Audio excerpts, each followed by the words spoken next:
Эдил Жолдубаевич. Куттуктооңуз үчүн рахмат. Сиздерди дагы жаңы жылыңыздар менен куттуктаймын. Алымкадыр Сабирдинович, сизге бере турган суроом.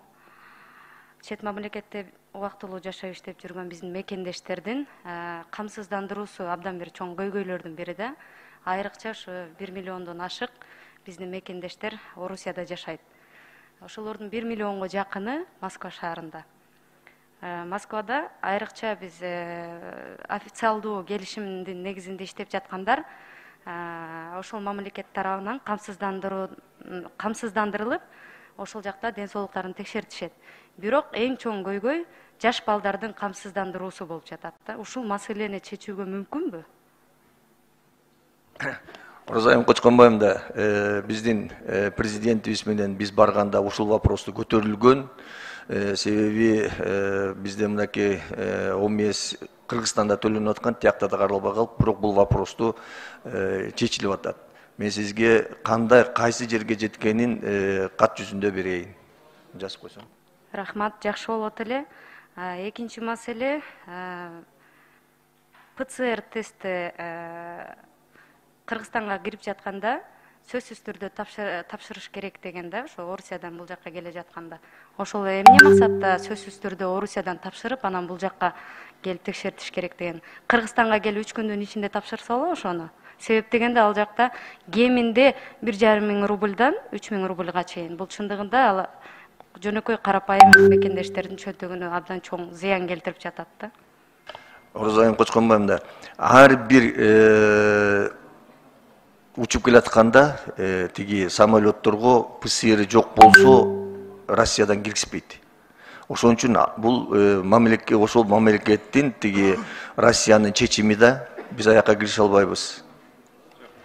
Жок, Кыргызстандыкы деп жатат. Урматтуу Оразайым Кочконбаевна, биз бул талапты 1 декабрда киргизгенбиз. Ошол омикрондун алдын ала кичине ар жака жылдыртуу боюнча. Эми азыр албетте биз бул жумалынын бул апта штабка койбосок да, эмки апта күнү уже бул дагы талапты биз жокко чыгарабыз. Анткени мунун дагы уже мааниси уже бүттү. Раз уже коронавирус биякта жайылгандан кийин биз пассажирлерден сырттан алып келесиңер деп коркунуч жок. Албетте биздин мекендештер үчүн бул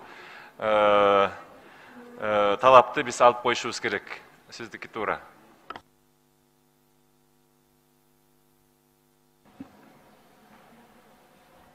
Бүттүңүзбү? Сөзүңүз бүттү. Рахмат, дейинки 6-чы микрофон. Кечиресиз, мен бүтө элекмин. Микрофон иштебей калды. Микрофон иштебей калды.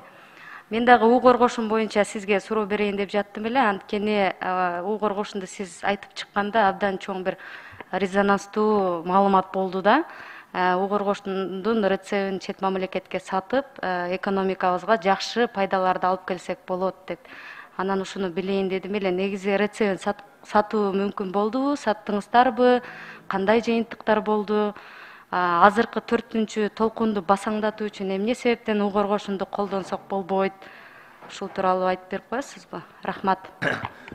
Оразайым Кочконбаев да сиз туура сөз бердиңиз. Бул 1000 жылдан бери келаткан известный бул препарат. Мисалы алсак, сиз мына Россия жөнүндө билет экенсиз. Россияда аконит деп ал чыгып, уже Россияга колдонулган.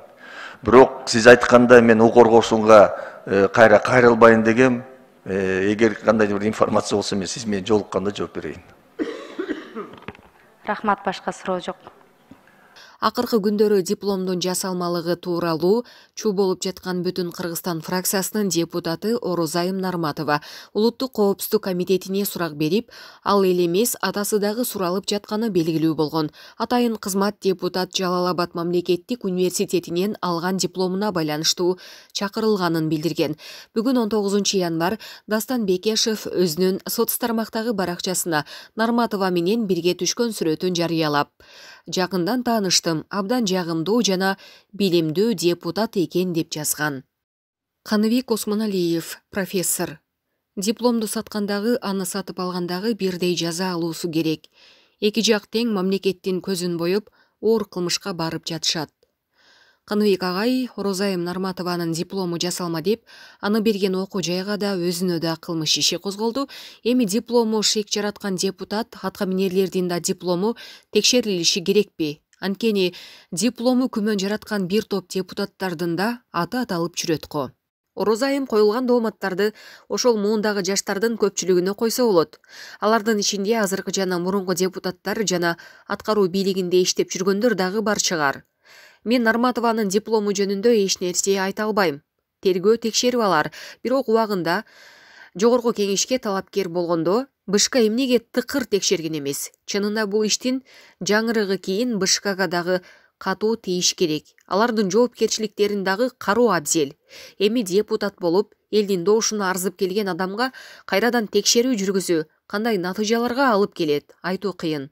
Депутат Орозайым Нарматованын диплому жөнүндө полемика Кыргызстандагы акыркы 20 жыл аралыгындагы жогорку окуу жайларда орун алып келген паракорчулук менен коррупциянын жүзүн элге ачык жарыялоого мүмкүнчүлүктү жакшылап түзүп койду. Ушул кырдаалды пайдаланып туруп эле расмий бийлик билим берүү системасын аңтар теңтер кылып туруп, келечекке жол ачкан реформаларды жүргүзүп алса болот. Эми жасалма дипломдорду сатып алгандарда, аны акчага азгырылып саткандарда жазаланышы керекпи? Анткени бул кылмыш болгондо дагы оор кылмыш деп жатышат го. Жасалма диплом деген түшүнүктүн өзүн оор кылмыш деп билишибиз керек. Анткени диплом адамдын жогорку кесиптик билимин тастыктаган расмий мамлекеттик документ. Анын ээси жооптуу кызматтарга кабыл алынып, элдин, өлкөнүн тагдырын чече турган функцияларды аткара башташы мүмкүн. Демек, анын жогорку билимин тастыктаган диплому эч кынтыксыз болуусу зарыл. Албетте, дипломду саткандагы, аны сатып алгандагы бирдей жаза алуусу керек. Эки жак тең мамлекеттин көзүн боеп, оор кылмышка барып жатышат. Андай адамдарды аяонун эч кереги да жок. Коом бузулат, болбосо өнөкөт болуп кетет. Натыйжада өлкөнү сабатсыз шүдүңгүттөр башкарып калышы мүмкүн. Демек, мамлекеттин пайдубалы урай баштайт.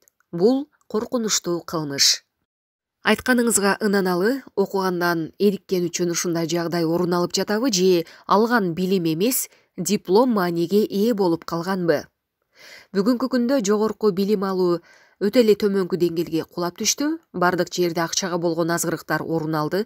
Карапайым элдин көрүү каты уламдан улам кыйынчылыкка дуушар болууда. Окууга контракт төлөш керек. Анан шорук каткан уул кыздарыбыз өздөрү жумуш издөөгө аргасыз болуп жатпайбы? Бул абал 90-жылдары эле башталган, азыркы күнгө чейин күчөп уланып келе жатат. Эгер мамлекет өзү каржылап окутууга кудурети жеткенде, бул каргашалуу абал пайда болбойт эле. Билим берүү системасын ашкере эле коммерциялаштырып жибергенибиздин натыйжасы мына ушул. Сапат өлдү, дипломду көк мээлердин доору келди. Анан каяктагы өнүгүү, каяктагы прогресс? Жогорку кеңештин депутаттары, аткаруу бийлигинин жооптуу кызматкерлери өтө сабаттуу адамдар болушу керек. Аттең азыр бизде андай эмес.